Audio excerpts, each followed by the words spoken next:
terhadap PSN PIK 2 ini adalah bagaimana kami selaku pengelola yang ditunjuk oleh negara ini dapat merealisasikan proyek ini, gitu. Jadi itu apa namanya.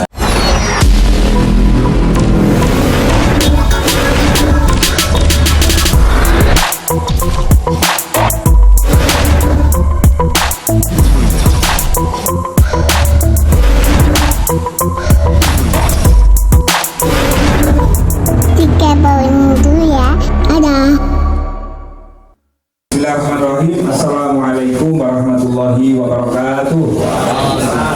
Bismillahirrahmanirrahim. Alhamdulillahirabbil alamin wassalatu wassalamu ala sayyidina wa maulana Muhammad Rasulullah wa ala alihi wa sahabatihi wa man tabi'a sunnatahu wa jama'ata min yaumina hada ila yaumin nahda. Untuk kawan-kawan media, baik media nasional, media YouTube, media cetak, media online yang saya hormati dan yang sangat saya cintai. Di tangan kalian berita-berita tentang PSN PIK maupun PIK 1, PIK 2 akan tersampaikan tentu dengan fakta-fakta, bukan dengan ngarang-ngarang. Termasuk kemarin PIK diserang habis-habisan, difitnah habis-habisan berkaitan pagar laut, kemudian katanya nggak boleh mengibarkan bendera merah putih di jembatan padahal itu di zamannya COVID. Terus kemudian juga katanya PIK itu ada benteng sehingga masyarakat tertentu aja yang bisa masuk. Terus kemudian PIK katanya intimidasi, gusur, ngancam, perampasan, dan lain-lain. Nah, nanti teman-teman media saya persilakan untuk bertanya langsung, karena di sebelah kiri kami adalah tim manajemen dari PIK, sehingga pada kesempatan ini semua apa yang ingin ditanyakan oleh teman-teman media kami buka, tentu dengan 3 pertanyaan terlebih dahulu. Namun sebelum dibuka pertanyaan terlebih dahulu, saya persilakan dari perwakilan manajemen PIK untuk menyambut teman-teman media yang datang hari ini. Monggo. Baik, silakan. Assalamualaikum warahmatullahi wabarakatuh. Waalaikumsalam warahmatullahi wabarakatuh. Teman-teman media yang saya hormati, terima kasih atas waktu yang diberikan kepada saya. Pertama, ada 4 hal yang perlu saya sampaikan untuk merespon semua kita yang ada. Pertama adalah bahwa PSN dan PIK 2 itu adalah 2 hal berbeda. PIK 2 sendiri adalah proyek yang berorientasi ke real estate, itu sudah berjalan sejak 2009. Artinya PIK 2 itu sudah mulai melalui izin yang diterima, sudah mulai berjalan sejak 2009. Sedangkan PSN ini adalah wilayah di luar perencanaan PIK 2 yang dari 2009 itu berjalan, itu di luar, dan itu menjadi bagian dari terintegrasinya PIK 2 mulai Maret 2024. Jadi sejak diputuskan bahwa ada area di sisi luar kawasan PIK 2 yang sebelumnya itu dijadikan PSN. Nah, total luasnya kurang lebih di 1.800-an hektar. Jadi satu, pertama adalah PIK 2 dan PSN itu dua berbeda. Itu yang digarisbawahi. Kedua, bahwa PSN ini murni investasi dari swasta, yaitu dari kami. Kalau boleh dilihat di Permenko 6 2024 itu ada 233 PSN yang ditetapkan oleh pemerintah. 49 diantaranya adalah swasta. Nah, swasta ini tidak sedikit pun memakai anggaran APBN. Artinya yang PSN yang dikelola oleh swasta yang 49 ini sedikit pun tidak memakai anggaran APBN. Jadi murni dari swasta. Perihal PSN PIK 2 sama, bahwa investasi kami di PSN PIK 2 ini 39,7 triliun itu murni dari kami. Jadi tidak ada satupun atau sedikit pun dana APBN masuk ke dalam proyek PSN PIK 2 ini.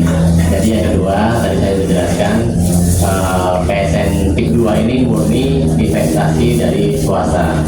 Kemudian yang ketiga, bahwa PSN PIK 2 ini tidak menggusur warga. Kenapa tidak mengusir warga? Jadi lokasi di luar proyek PIK 2 yang real estate tadi, yang dijadikan PSN tadi yang 1.800 hektar itu adalah lahan milik negara. Jadi bukan lahan milik warga sekitar, sehingga dipastikan bahwa proses pembangunan PSN PIK 2 ini tidak sedikit pun menggusur tanah warga.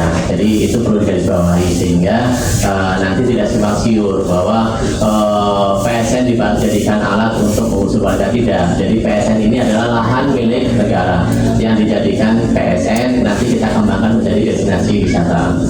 Kemudian yang keempat adalah bahwa PSN ini dianggap sebagai proyek yang merusak mangrove. Tapi perlu saya jelaskan bahwa dari 1.600 hektar lahan milik KHK yang dijadikan PSN itu hanya 91 hektar ternyata yang bentuknya mangrove. Bapak Ibu boleh melihat data.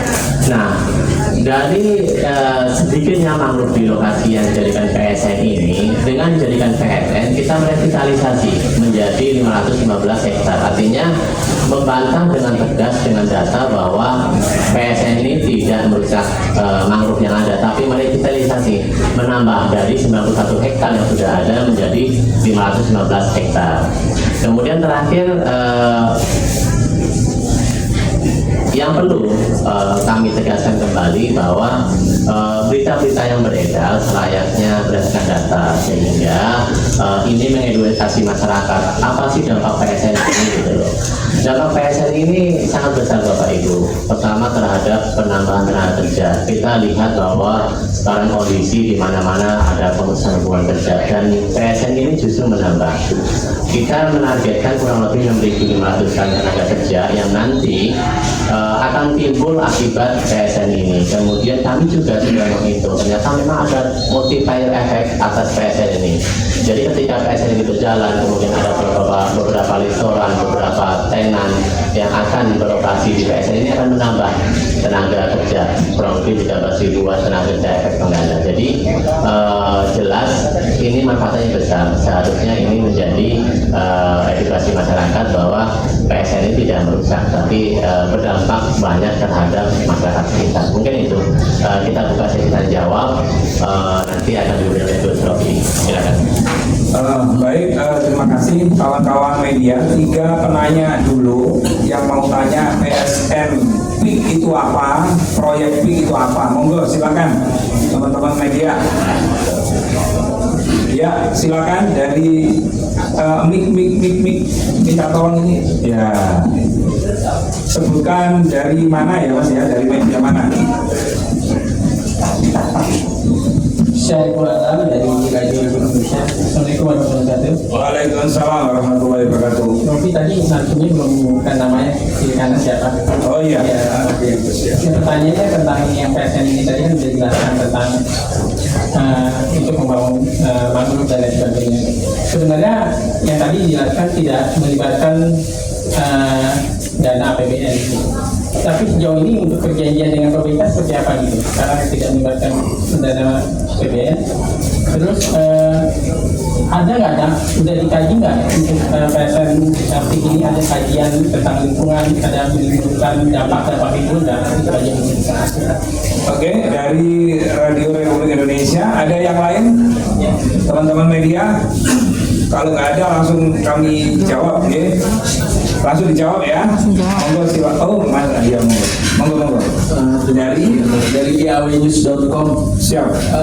Gus, ini kan permasalahan PSN ini kan timbul setelah masuk ke ranah daerah Banten, mulai muncul. Nah, bagaimana komunikasi dari pihak PIK sendiri dengan pemerintah daerah? Karena masalah ini kan muncul berkembang kan setelah kawasan yang bukan di DKI Jakartanya, tetapi di Bantennya itu. Nah itu sebenarnya komunikasi antara PIK dengan pemerintah daerah itu seperti apa? Oke. Sehingga muncul konflik hal seperti itu. Nah, sampai saat ini kan dalam sebuah proyek itu kan pasti kan ada sosialisasinya, begitu kan? Nah, pihak PIK sendiri sosialisasinya seperti apa gitu, sehingga polemik ini muncul sampai terjadi penghujatan ya seperti itu dan segala macamnya. Terima kasih. Baik, satu penanya lagi. Nah itu dari Metro ya Mas? Mbak, ya dari Metro dulu. Mic-nya minta tolong dikasihkan sama mbaknya. Dari Metro TV silakan. Luar biasa ini media nasional. Perkenalkan Nurul dari Metro TV. Pertanyaan pertama mau tanya, jadi penegasan aja sikap dari MUI itu gimana soal yang ramai kemarin. Terus juga kemarin juga sempat ramai soal tanggul laut yang PIK 2 dan juga berkaitan juga dengan Pagar laut. Iya, pagar laut. Dan itu dari pihak PIK 2 itu gimana tanggapannya? Oke, 3 penanya, lumayan ini pertanyaannya sangat berbobot sekali. Baik, langsung dijawab sama beliau dari manajemen PIK, silakan. Namanya. Baik, kami dari manajemen PIK coba akan menjawab beberapa pertanyaan. Secara nama-nama. Iya, saya dari manajemen, dari Tony, dari manajemen PIK. Jadi memang saya akan coba menjawab secara formal beberapa pertanyaan, dan mungkin nanti tidak detail, tapi setidaknya ini akan menjawab semua pertanyaan yang ada. Pertama adalah perjanjian dengan pemerintah bahwa PSN PIK 2 ini tidak serta-merta ditunjuk, tapi melalui kajian dan pembahasan. Jadi perjanjian dengan pemerintah tentu saja adalah satu hal yang pasti, kami harus melaksanakan proyek ini. Ketika proyek ini sudah ditentukan oleh pemerintah dengan segala macam resume dan proposal yang sudah dibahas dan disetujui, perjanjian kami dengan pemerintah harus merealisasikan proyek itu. Jadi tidak ada perjanjian hal-hal krusial atau ini itu tidak ada. Tapi memang perjanjian yang melekat terhadap terhadap PSN PIK 2 ini adalah bagaimana kami selaku pengelola yang ditunjuk oleh negara ini dapat merealisasikan proyek ini. Gitu. Jadi itu perjanjian kami dengan pemerintah. Kemudian pemerintah juga akan mendukung serta mempermudah dalam hal perizinan, sehingga nanti realisasi PSN ini dapat dicapai sesuai dengan rencana yang sudah dibahas sebelumnya. Kemudian untuk kajian AMDAL, kemudian sosialisasi, kami sebenarnya sudah pernah melakukan kajian AMDAL. Kita sudah menyusun kerakaan buat AMDAL. Kita sudah sama melakukan sosialisasi terhadap masyarakat sekitar lokasi PSN. Gitu. Jadi memang kita sudah melakukan itu, dan tidak ada satupun yang menolak. Ada beberapa masukan terkait nanti ketika pelaksanaannya harus hati-hati dan hal itu normatif. Tapi memang secara prinsip di sosialisasi AMDAL dengan masyarakat sekitar yang terdampak PSN itu kita sudah laksanakan dan mereka mendukung. Kemudian nanti untuk perihal dari MUI mungkin tidak Sofi yang akan menjawab. Cuman kemudian untuk hal lain seperti pagar laut itu memang kami sudah sampaikan melalui kuasa hukum kami bahwa memang itu bukan dari kami, itu saja. Jadi memang tanggul laut itu bukan dari kami yang melakukan pembangunan. Jadi itu Gus. Nama Mas Tony. Ya, selanjutnya saya jawab pertanyaan tentang MUI ya, MUI pusat enggak ya? MUI pusat yang dalam Rakernas beliau meminta untuk membatalkan PSN. Nah, saya tidak mewakili PIK pada kesempatan ini sebagai Ketua Umum BKN yang selama ini berkomunikasi dengan para kiai dan para alim ulama tentang bagaimana sih sebenarnya untuk memutuskan sesuatu, apalagi keputusan itu bisa menimbulkan kepentingan umum. Nah, MUI pusat yang patut kami kritisi adalah MUI pusat ini belum pernah melakukan tabayun, Mbak.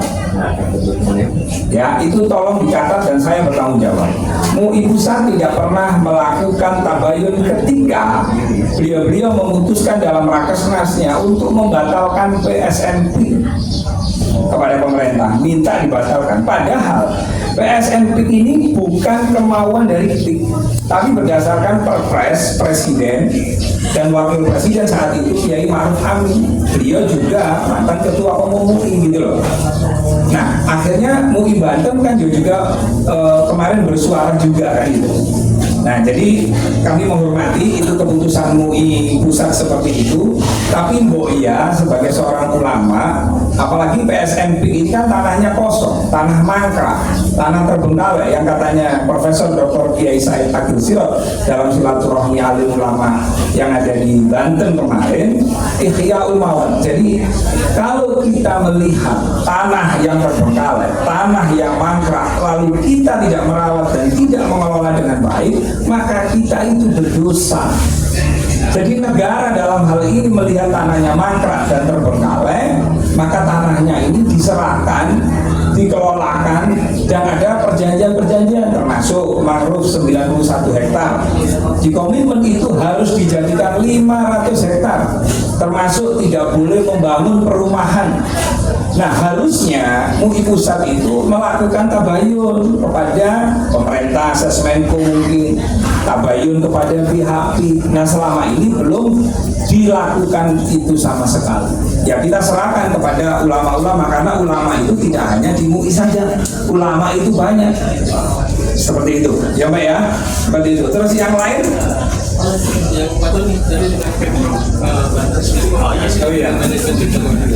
Proses penentuan PSN tidak serta-merta dari sidang. Jadi kami